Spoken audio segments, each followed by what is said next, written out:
Oke, baik, yang pertama ada bitan U ya, bunyinya U, letaknya itu minus di bawah induk huruf. Kemudian yang selanjutnya yaitu bitan O ya, bunyinya O, letaknya di bawah juga, jadi ada garis lurus.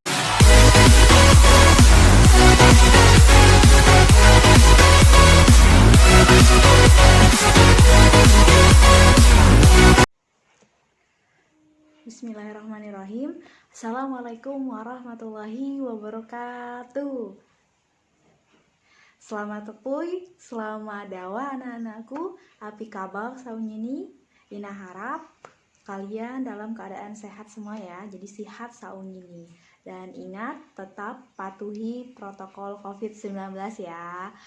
Oke, anak-anakku, ini adalah video lanjutan dari pertemuan yang sebelum ini. Jadi silahkan kalau misalnya kalian belum menonton video yang sebelumnya, tonton dulu video sebelumnya, kemudian baru dilanjut dengan menonton video ini ya.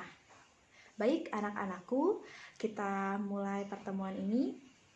Untuk pembelajaran hari ini, seperti yang minggu lalu sudah Ina ajarkan, kita membahas mengenai anak huruf yang ada dalam aksara. Nah, Ina juga menyuruh kalian untuk mencari anak-anak huruf yang letaknya ada di bawah. Jadi, untuk kalian yang sudah menjawab minggu lalu, ada 3 anak huruf yang letaknya di bawah. Apa saja? Oke, baik. Yang pertama ada bitan U. Ya, bunyinya U, letaknya itu minus di bawah induk huruf. Kemudian yang selanjutnya yaitu bitan O ya, bunyinya O, letaknya di bawah juga, jadi ada garis lurus tegak di bawah. Dan yang terakhir yaitu tekelungau yang bunyinya AU, jadi bentuknya seperti ini ya, betul sekali. Nah, itulah jawaban-jawaban kalian yang benar ya. Jadi yang kalian memiliki jawaban yang kurang tepat, nanti bisa kalian edit ya, jawabannya hanya ada telo atau tigo. Baiklah, untuk hari ini kita lanjut ke pembahasan anak huruf. Jadi Ina anggap kalian semua sudah paham, dan hari ini kita coba untuk penulisannya ya. Untuk penulisannya akan Ina awali dari nama Ina ya. Nanti kalian akan melihat tutorial dari penulisannya dari awal sampai akhir setelah video ini. Oke, silakan disimak ya. Nah, anak-anakku, inilah jawaban dari pertanyaan di video minggu lalu ya. Ina akan menyuruh kalian untuk mencari anak-anak huruf apa saja yang letaknya di bawah, di deh atau di bah. Jadi ini ada telo atau tigo. Si pertama bitan yang bunyinya U, tandanya minus di bawah induk huruf. Kemudian si kedua atau wo, bitan juga yang bunyinya O, tandanya seperti ini, tegak. Kemudian si ketelau atau ketigo yaitu tekelungau yang bunyinya AU, tandanya seperti ini ya, melengkung. Nah, inilah anak huruf yang letaknya di bawah. Sedangkan untuk yang letaknya di atas seperti ini anak hurufnya. Kemudian yang letaknya di samping seperti ini ya. Nah, silakan nanti mulai kalian hafal ya dan dipahami. Untuk hari ini kita lanjut ke penulisan aksara dalam sebuah kalimat. Kita awali contohnya dari nama Ina sendiri ya. Nah, Esawati, kata pertama, kemudian Kartika, kata kedua Dewi, kata ketiga atau ketelo. Nah, ini gelarnya ya. Kalau kita lihat, ini adalah sebuah nama yang menggunakan gelar ya. Ini nama, kemudian ada gelarnya. Sehingga dalam penulisan aksara Lampung, ketika sebuah nama mau kita tulis menjadi sebuah aksara, yang dipakai adalah pelafalan. Ina ulangi, yang dipakai adalah pelafalan ketika kita mau merubah sebuah nama ke dalam aksara. Begitupun dengan gelar. Jadi yang kita rubah adalah pelafalannya ya, bukan tulisannya. Oke, kita coba dari kata pertama. Sawati. Nah, ini adalah pelafalannya ya, sawati. Sekarang kita rubah ke aksaranya.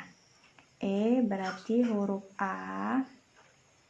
Ya, kita kasih ulan ya, bukan melengkung. Kemudian sa, oke.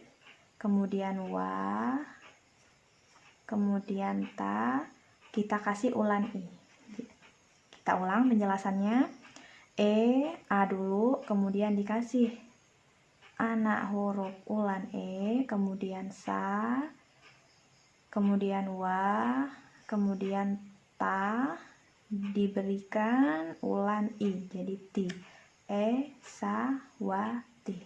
Kemudian yang selanjutnya kar, bunyi pertama, ti, bunyi kedua, ka, bunyi ketiga. Ka, supaya kar kita kasih rejenjung es tidur, kar, kemudian ti, kemudian ka. Kar, ti, ka.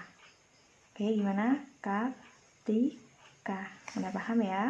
Kemudian kata terakhir dewi. Pelafalannya dewi.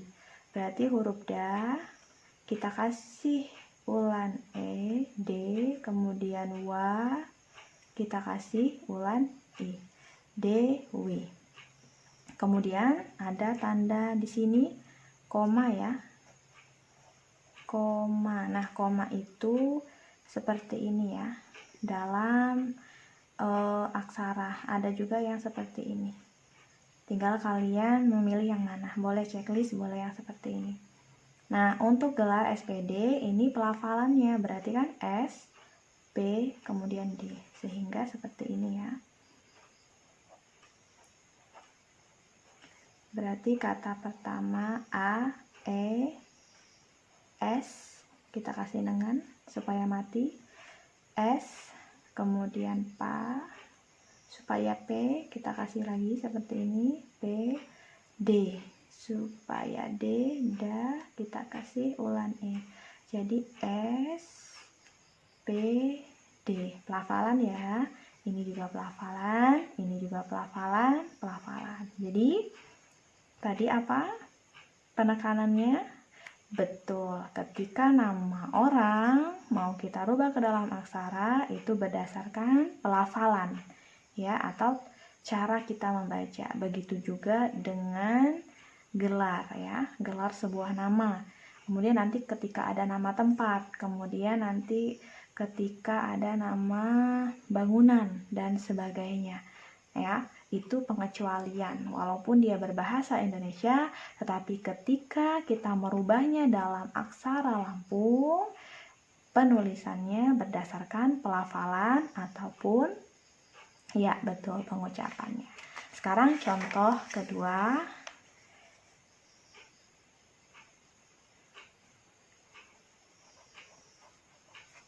Ya, contoh kedua.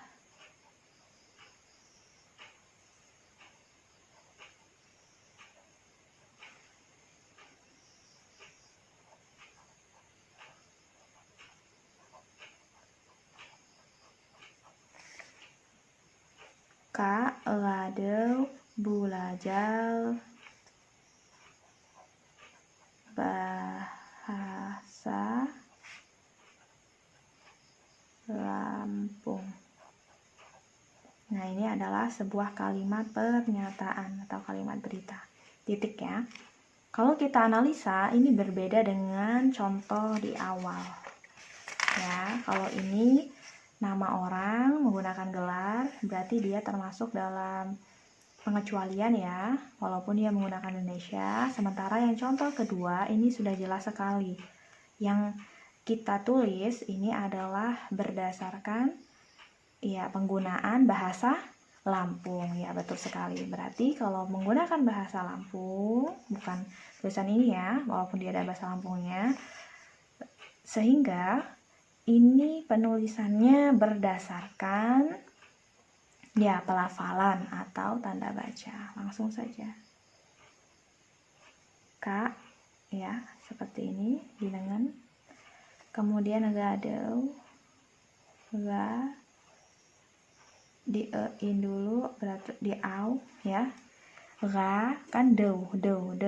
Pelafalannya kan ga-nya ini, deu-nya de kan bukan tadi ya, kalau tadi kan melengkung, kalau ini kan de, kemudian diberikan huruf tekelungau, deu, jadi ga deu. Bu, ba, u, bu, la, ja, gh, berarti pakai ga diju nengan, bulajar. Kemudian ba, ha, sa, bahasa apa? Iya, betul sekali, Lampung. Uin, kemudian di eng, tekel lubang ya, pakai tekel lubang eng, bukan nga yang dikasih nengan ya, walaupun bunyinya sama tapi aturannya beda. Kemudian ini kan titik. Nah, titik dalam tanda baca aksara berubah menjadi seperti ini. Nah, itulah tadi dua contoh. Yang satu menggunakan bahasa Indonesia, yang satu menggunakan bahasa Lampung. Silahkan kalian pahami videonya. Ketika kalian merasa kurang paham, bisa diputar ulang. Baik, inilah contohnya. Nah, bagaimana anak-anakku? Itulah tadi penjelasan mengenai penulisan aksara dalam sebuah nama. Ya, jadi catatan untuk hari ini dalam menulis sebuah kalimat itu harus diperhatikan ya. Yang pertama, diperhatikan apakah kalimat tersebut berbahasa Lampung ataukah berbahasa Indonesia. Jadi, kalau kalimat yang mau kalian buat itu adalah berbahasa Indonesia, artinya penulisan dalam aksaranya itu harus berdasarkan suku kata. Ya, tahu ya, suku kata. Misalnya kalimat kursi, berarti kan hanya ada dua suku kata. Yang pertama adalah kur, kemudian yang kedua adalah si. Baru nanti dari suku kata tersebut kalian rubah dalam aksaranya. Nah, tuh. Kemudian yang kedua, apabila tulisan tersebut menggunakan bahasa Lampung, artinya penulisannya bukan lagi menggunakan suku kata. Melainkan apa dong, Ina? Ya, benar sekali. Jadi berdasarkan pelafalan atau pengucapan. Misal, Ina ambil kata lamban. Ya, lamban. Dibacanya apa? Lamban. Berarti penulisannya adalah lam kemudian ban, gitu ya. Kemudian selanjutnya misalnya gadeu.